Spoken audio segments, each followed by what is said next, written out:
मुजरे वाली हूँ मैं, मुजरा करती हूँ।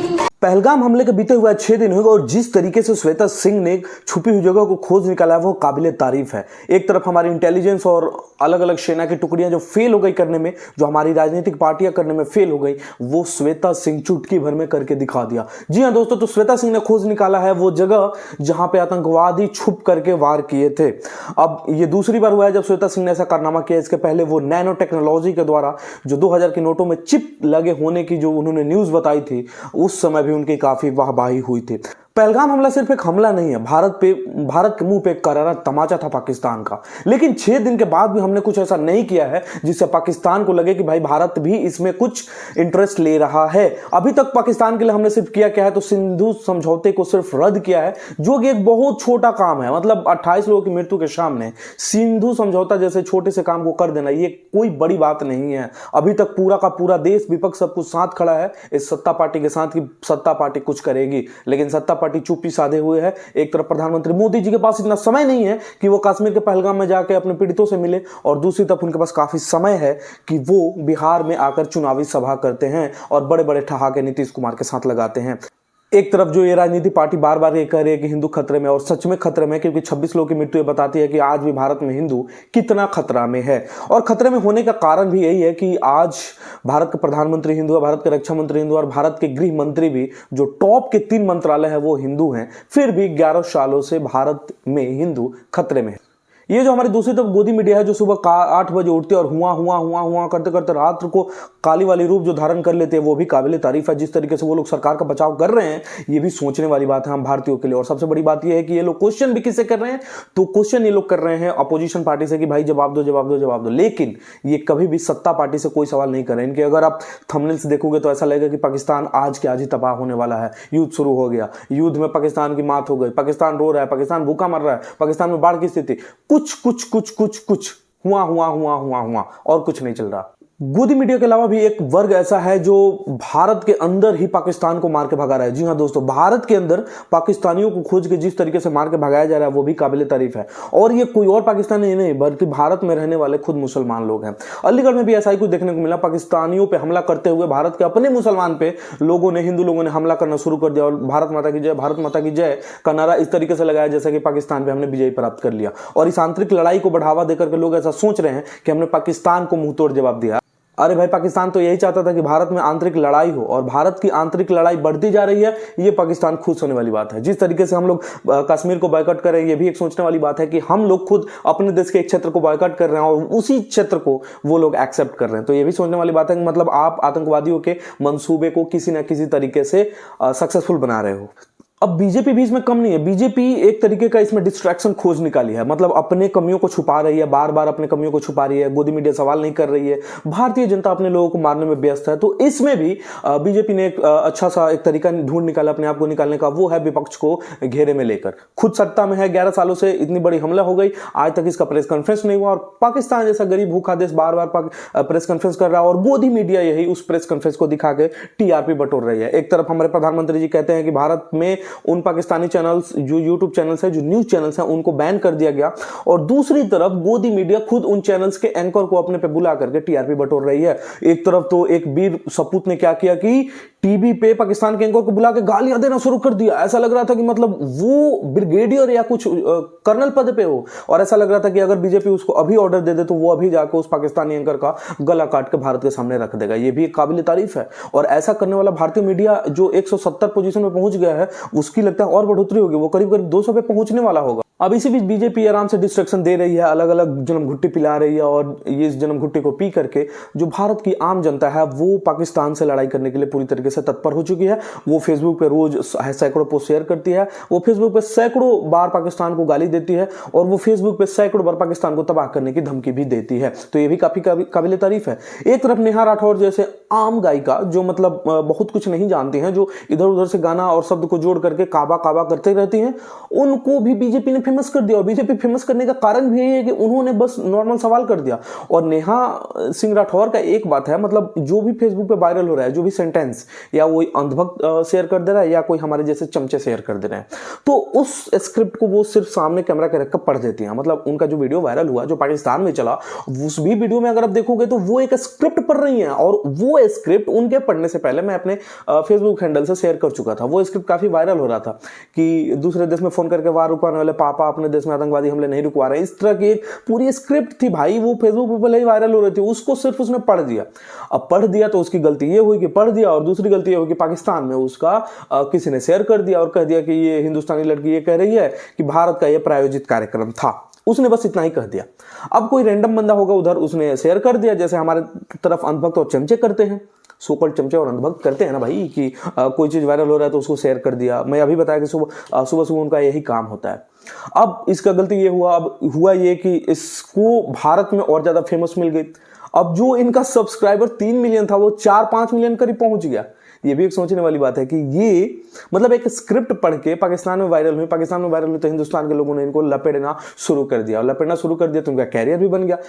एक तरफ इनके ऊपर एफआईआर भी लखनऊ में हो गया, और एफआईआर होने के साथ साथ इन्होंने उसका भी तंज कसा। उन्होंने कहा कि मेरे अकाउंट में भाई 519 रुपए हैं, और 500 रुपए देकर के मैं अगला गाना रिकॉर्ड करवाना चाहती हूँ अपने तबले वाले को। तो 19 रुपए है मेरे पास, कोई पैसा देने के लिए, वकील को पैसा देने के लिए मेरे पास पैसे नहीं है, तो क्या कोई वकील मेरा फ्री में केस लड़ेगा? मतलब इस लड़की ने भी मजा लेना शुरू कर दिया। और बीजेपी डिस्ट्रक्शन पे डिस्ट्रक्शन जन्म घुट्टी पिला रही है। भारतीय युवा जो है अभी पाकिस्तान का मुद्दा छोड़ करके नेहा सिंह राठौर को काफी तरीके से लताड़ रहे हैं, जो कि काबिल तारीफ है। अब मेरे भी कुछ क्वेश्चन है एज ए चमचा, क्योंकि अगर आप मोदी सरकार की बुराई करते हो तो या तो आप देशद्रोही हो, नहीं तो चमचा हो। तो देशद्रोही तो मैं हो नहीं सकता क्योंकि अभी पाकिस्तान को मैंने गाली दिया, लेकिन लोग मुझे चमचा कहेंगे। तो मेरे एज ए चमचा कुछ मेरा भी क्वेश्चन है, और क्वेश्चन बहुत ही सिंपल है। सबसे पहला क्वेश्चन ये है कि सर्वदलीय बैठक हुई, उसमें प्रधानमंत्री जी नहीं थे, सबसे पहली बात। लेकिन वही वहां से 1000 किलोमीटर दूर बिहार में एक नॉर्मल चुनावी सभा हुई, क्योंकि नवंबर में चुनाव है तो चुनावी सभा हुई। वहां पर प्रधानमंत्री जी आते हैं और घंटों अपना भाषण देते हैं, और वहां से इंग्लिश में जिस तरीके से टेरर को उन्होंने घात किया, जो प्रतिघात किया टेररिस्ट पे, वो भी काफी काबिल तारीफ है। लेकिन सर्वदलीय बैठक जब दिल्ली में हुई, जहां उनका अपना मकान है, जहां उनका अपना आवास है, जहां उनका अपना ऑफिस है, वहां पे वो उपस्थित नहीं थे। सबसे पहली बात। दूसरी बात यह है कि जब भी कोई उपलब्धि गिनानी होती है, मोदी सरकार सबसे पहले मोदी जी को आगे भेजती है कि जाइए भाई आप क्रेडिट ले लीजिए। लेकिन जैसे ही चूक वाला बात बताना था तो किसको भेजा गया? किरेन रिजिजू को भेजा गया। एक तरफ किरेन रिजिजू कह रहे हैं कि हाँ सुरक्षा चूक हुई थी और हम ये मानते हैं, जबकि ये काम गृह मंत्रालय का था या पीएमओ का था, प्रेस कॉन्फ्रेंस करके ये बताना कि ठीक है हमारी तरफ से गलती हुई है, हम इसको क्षमा मांगते हैं आपसे। लेकिन इन भेजा किनको गया? तो किरेन रिजिजू को भेजा गया। दूसरी तरफ पीयूष गोयल, मतलब at the same time Piyush Goyal ये कह रहे हैं कि भाई ये हमारा गलती नहीं है, वहां के लोकल्स का गलती है, उन्होंने फाटक खोल दिया और वहां पे टूरिस्ट आने जाने लगे बिना हमारे केंद्र के जाने।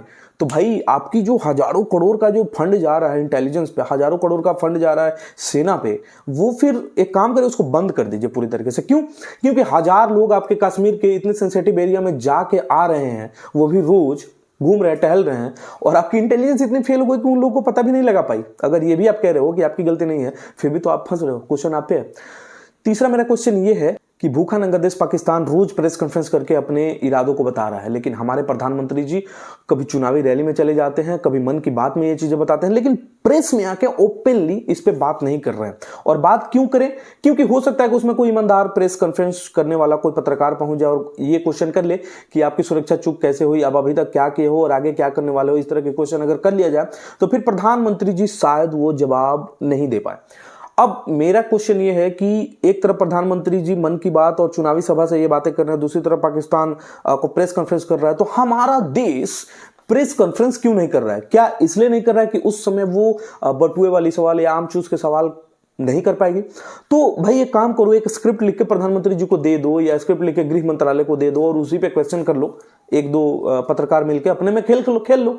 और मैं ये भी कहूंगा कि रोबिका, श्वेता और अमीश देवगन जैसे दलाल, और इसमें सबसे जो दलाली का सबसे जो बड़ा सर्टिफिकेट देना चाहिए ना, वो देना चाहिए अर्णव गोस्वामी को। क्योंकि अर्णव गोस्वामी का जो मैंने गुस्सा देखा ना पाकिस्तान के खिलाफ, वो काबिल तारीफ है। उसने क्या किया कि एक पाकिस्तानी एंकर को बुला लिया और पाकिस्तानी एंकर को बुलाकर जिस तरीके से पाकिस्तानी एंकर की बुराई करना शुरू कर दी उसी के मुंह पे, मतलब ये भी सोचने वाली बात है। मतलब आप पाकिस्तान से 3000 किलोमीटर दूर बैठ के टीवी स्क्रीन पे पाकिस्तान के किसी छोटे मोटे आदमी को बुला करके और उनको गालियां बक रहे हैं और ये दिखाने की कोशिश कर रहे हैं कि हमने पाकिस्तान पे विजय प्राप्त कर लिया, पाकिस्तान डर गया। उसका ये कहना था कि पाकिस्तान डर गया।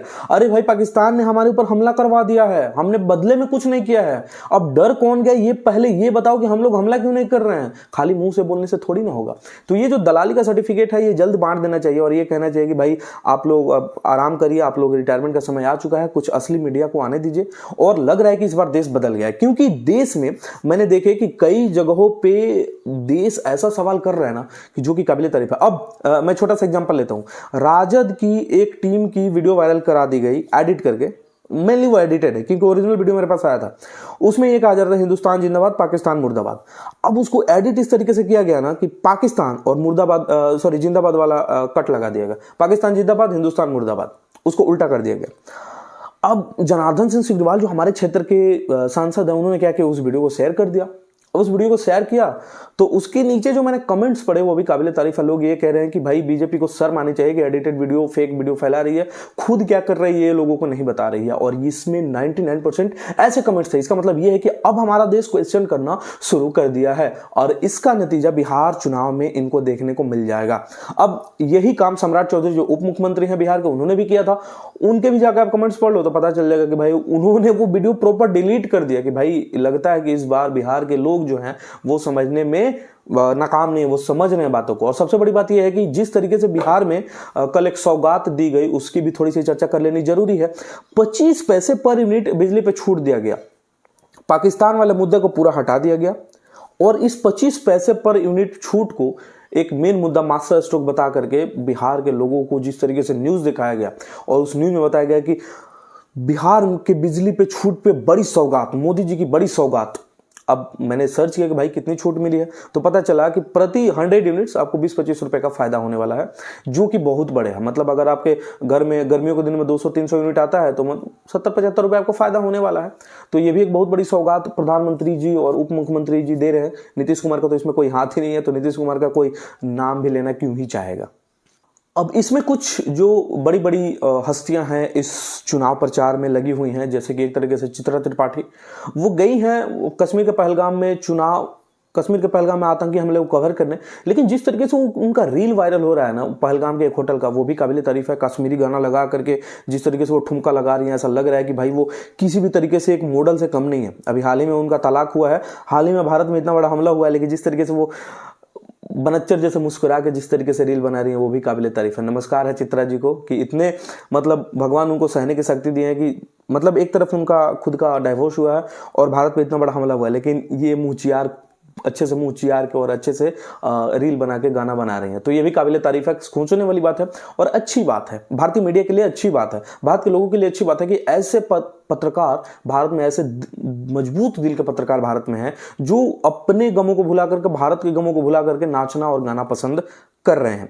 दूसरी तरफ एक जो बेकार सा आदमी है ध्रुव राठी, उसने एक ट्रेंड चला दिया ट्विटर पे कि भारतीय जनता पार्टी के लोग अगर में हिम्मत है, अगर वो एक बाप के औलाद है, इस तरीके से उन्होंने कहा है, तो भारतीय एकता जिंदाबाद लिख दे अपने अपने ट्विटर से। लेकिन किसी भी भारतीय जनता पार्टी के किसी भी नेता के दम नहीं था कि वो ये चीजें लिख दे। माफ करिएगा, यहाँ पे कोई वर्ड यूज करना सही नहीं है क्योंकि ऑलरेडी नेहा सिंह राठौर पे हमले हो रहे हैं और जिस तरीके से ट्विटर पे ट्रेंड कर रहा है वो मैं नहीं चाहता मेरे साथ हो।